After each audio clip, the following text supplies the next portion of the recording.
So, it's going to be Gomah after all, huh? No, we're not disappointed. Even though his transformation, which was the highlight of this week's episode, was featured in probably the worst episode of the series, mostly due to technical reasons and weird pacing, which gave it that choppy, unfocused vibe, you know? But we're not going to be talking about that right now, as that was already mentioned in the basic review from a few days ago. Today we're going to be talking about Gomah himself. Is he definitely the final boss? Really? Well, I mean, they've got about just around 2 hours to wrap Daima up. I mean, depending if the finale is going to be longer or anything. But for now, it does seem pretty gosh darn likely he will be. There might be a twist going down soon, and from the preview, it does seem that episode 17 is going to be more eventful with some striking visuals, but it does seem that the climactic all-out battle that's going to happen is going to be this. So we may as well talk about it, maybe. The stuff that we see right now. First, he is now truly alone. Without the gendarmerie, without Degesu, he is all on his lonesome. But the question is, how powerful has he become with the evil third eye in his possession? Think about how different the story of Deborah and Barbary could have panned out if the cockroach guy hadn't lost the item. I do wonder who is currently more powerful though, Majin Duu or Three-Eyed Gomah? It's a good question, right?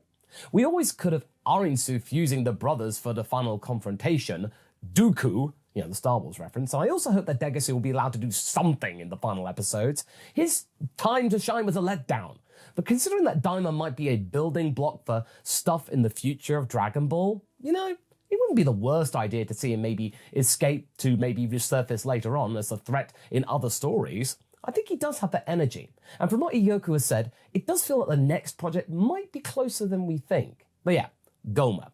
I mean, he is a fun character after all. He comes from a long lineage of small imp-like creatures, combining traits of Emperor Pilaf, Barbary, Garlic Jr., and at the same time, he still manages to be himself. Somewhat. I mean, that is a plus. But the biggest issue we have with him, haven't I, is that, much like a lot of characters in Daima, save for Dr. Arinsu, is that he's rather passive. And like, it was really convenient to make him realize that the Dragon Ball was taken from Tamagami number 1 after the fact. Did nobody tell him about the massive battle that was going down in this forecourt? And considering what an event the battle was on the third Demon World with Tamagami number 3, it felt a little bit odd that it sort of slipped them by. I think Gomah encapsulates one of the bigger critiques that we might have with Daima, which was the aforementioned passiveness. I do think the Supreme Demon King should be a thorn in the side of our heroes way more often than we actually have seen. Be more like a Super Sentai type of bad guy, throwing monsters at them all the time, you know, to stop them, instead of just waiting for them to come to him, but hoping that they don't. You can't say he doesn't have personality though, and he might have some more interesting stuff with that newly acquired power of his to be seen. They still have some time to make him land as a proper villain, but the clock is ticking. So far, we have thought that he's been the front man, the face, the unwilling puppet of beings that are far stronger and cleverer than him, and maybe him growing up to the role of what he was destined to be. The big bad honcho can maybe sort of work, but I think he should be taken seriously now. Gomah can still be goofy, but it has to be Super Boo style goofy spooky instead of just being goofy erratic. I think it's about time for the series to rise up its stakes, which were never a focus of this particular show. It was more the adventure aspect, but they're really needed though to have a satisfying conclusion. But the cool thing with Gomah is that he can, much like with Moro in the manga, combine strength with magic. It was kind of weird that we haven't seen him using his abilities in the imp form. It's a bit of a missed opportunity if you ask me. Why not use his magic to play some tricks on the group? You know, Rita Repulsa style, as in, the Power Ranger, the Dragon Team think they can get me, eh? Well, how about this? And then, no, he was just watching passively, as in, they're getting closer, oh no, Jigishu, help me. Now, that's basically what he was doing for the longest time. I want Rita Repulsa levels of anger and throwing stuff at people. You know, make my monster grow. And no, it's just like, make me grow. No, sorry. Yeah, I know, obviously we joke about him getting the Garlic Jr. treatment and just swelling, but we are going to give him a pass until we are going to see him in action, especially if he is the one responsible for that striking visual from the teaser. That's kinda cool, to be honest. Maybe Dr. Arinsu will be the one to join forces with everyone against Gomah. She is evil, but for now, the big three-eyed boy can be even worse. Still, it might turn out to be even more chaotic, the situation, to have three unrelated parties fighting over each other without actually taking sides. True, we had a full-on battle royale during the Tournament of Power, but admittedly with so many teams, the focus more often than not was kind of split up. It's significantly easier to follow three factions fighting each other than 8. I think we can all agree to that. Still, up to this point, we were considering Shin's sister to be the worst out of the 3 villains. But interestingly enough, Gomah was very low on our list, all things considered. Someone that's more of a pragmatic opportunist sociopath rather than a full-blown psychopath. But then again, the Glenn siblings also fit the various degrees of that description. Gomah, however, is now judged in the scale of the entire series, since we basically know what's going to happen now. We were shown that he is considerably less evil than some of the other antagonistic characters in Dragon Ball, even in Daima itself.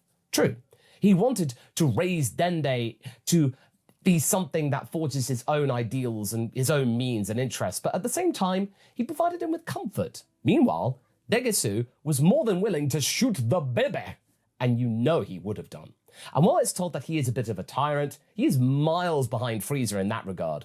To be fair, he also didn't really feel really confident taking the throne, and it was Degesu's hype man attitude that made him finally convince himself to grasp the leadership role by the Dragon Balls, and Arinsu's manipulation that caused him to force Goku to relive his Red Ribbon Annihilation days as well, which I think gives us some insight in one of the more interesting aspects of Gomah's character. He has a very weak inner core. He might even have some internal self-loathing going on, a trait that's only been shared by the likes of Gas from the Super manga before him, or after him. But most of the Dragon Ball villains are confident, overly boastful, loud, and while the current Demon King loves to talk, you can feel the amount of hopium that is going on behind those words. He is so desperate that even his riches have no meaning to him anymore, seeing how much he is willing to pay to the Hat Girl for merely aiding him in installing the third eye on his forehead. An object he was really obsessed with at the beginning, probably for that exact reason, to cover up his weakness, both physically and mentally. Now, call us a bit naive here, but before his transformation, you would have believed that when cornered, Gomah seemed like the kind of guy who would be reasoned with, potentially. He could maybe give up, seeing himself out to be a fraud, surrounded by the likes of Goku and co. Then conflict would have ended swiftly, probably with King Kadan taking his crown and throwing him into jail or humiliating him for catharsis' sake, and Degesu with some sort of public service role. As of right now, we don't know how much of an ego boost the artifact's going to give him. There might even be a little bit of a possession element included, that maybe, sure, you get this power, but the eye rules you. Maybe some sort of failsafe left by the likes of Abura or something. While he wasn't the one to create the eye, we do know that Dabura usurped his position, hinting at the fact that the son and the father did not have exactly the best of relationships. And come to think about it, Gomah, that we are going to see in episode 17 and forward, might be a slightly different character, certainly more deadly and unhinged, if this isn't another fake out, of course, because we know that Dragon Ball does that. Daima loves to do these especially, honestly, and while most of them are kind of fun, the Minotaur was pretty hilarious, it might end up being a little jarring if overused, like maybe the Gendarmerie Force. Personally, we would love to see the Demon King giving our heroes a more serious beatdown. And while it appears that we're going to start from the encounter with the 2 Majins next time out, we do expect Gomah getting in on the action by maybe the commercial break. But the question is, would he be better at maintaining his newly acquired power than, let's say, Majin Duu? We have the idea of the younger blob brother to be freakishly strong, but inexperienced. And for our little big Demon King, that's going to be a rather sizable power increase. Would he be better at controlling it than Duu? Especially that due to the kidification spell, that is an overall theme of this series, getting used to your physical attributes, that is.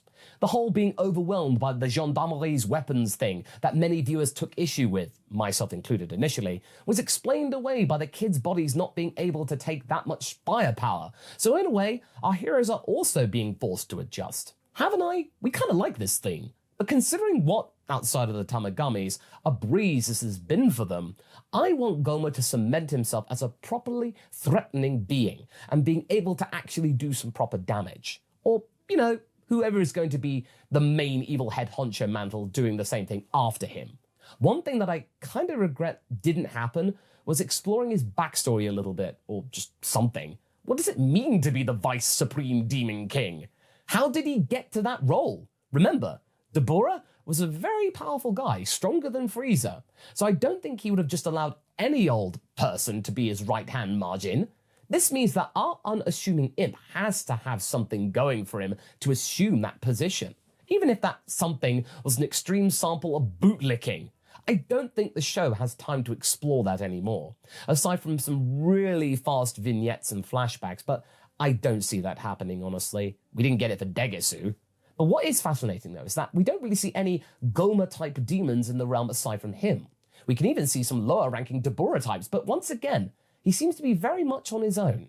The closest we get to a creature resembling him is a Pride Trooper, that being Zware, as noted by DB Wikia. And while I do believe that he is certainly of Demon Realm ancestry, I doubt that he is a member of Gomah's species, which brings me to the biggest point that we've realized since we began watching Daima. It either needs some sort of a prequel, as a lot of interesting things in the Demon Realm have happened in the past for us not to witness them, or some kind of accompanying guidebook. We really like these new characters. Pansy, Glorio, Gomah, Arinsu, Degesu, the Majin brothers, and even Neva. They are really, really interesting and enjoyable. It's just that Daima is continuing the cardinal sin of not being able to juggle that many characters. It was quite good in the first half, but as more characters were introduced, we really got worried that the roster expanding itself would lead to people standing and maybe just having one or two lines in the episode and really not being able to do their part. And granted, it's not a Daima-specific problem. It's a Dragon Ball-wide problem, which started to be noticeable around the Cell Saga, and sadly, the newer entries haven't been able to deal with that. And I think this is what creates the passiveness that has negatively affected Gomah as well. The characters feel like they are on stage, politely checking for their turn in the line call and being able to wait their turn. But that being said, we still like the series. It has issues like every single Dragon Ball era before it and going forward. And for now, we've got 4 more episodes, and aside from the Goku Black arc, most of the recent Dragon Ball productions gave us something worth remembering. Even the controversial ending of the Granola Saga gave us that awesome Frieza sequence that is considered to be a huge highlight in the entire package, even if it derails the arc a little bit and doesn't give Granola time to shine at the end. So if we sounded less optimistic than usual, it's not because we've started to hate Daima or anything. We just decided that we cannot wear Toriyama's last project glasses anymore, or forever. It wouldn't be fair for the entirety of the project. And you can see that Daima is a passion project. Some things work whilst other things do not. Certain aspects like the lore-heavy slow pacing might not be for everyone, but at the end of the day, you cannot call Daima soulless. And at the end of the day, using Gomah as a catalyst for this discussion, it really gives us hope that he, or whoever might be the surprise last-minute switcheroo villain, will bring the boat home. Again, while slow, Daima can sometimes get these rushes of a lot of stuff happening right, and the final 5th of the series might still surprise us. I certainly hope so, for Gomah's sake, as he deserves some cool moments to be remembered fondly, instead of just being a joke. All of these characters do, to be fair. But what do you folks think? What do you want to see the Demon King do? Do you think we will get a last final villain switcheroo? And will the joke be that he loses the eye immediately after transforming, and someone else steals it? Or will he be the one to go toe-to-toe? Leave a comment below, and let's get this discussion going. And I will see you in the next video. Catch you later!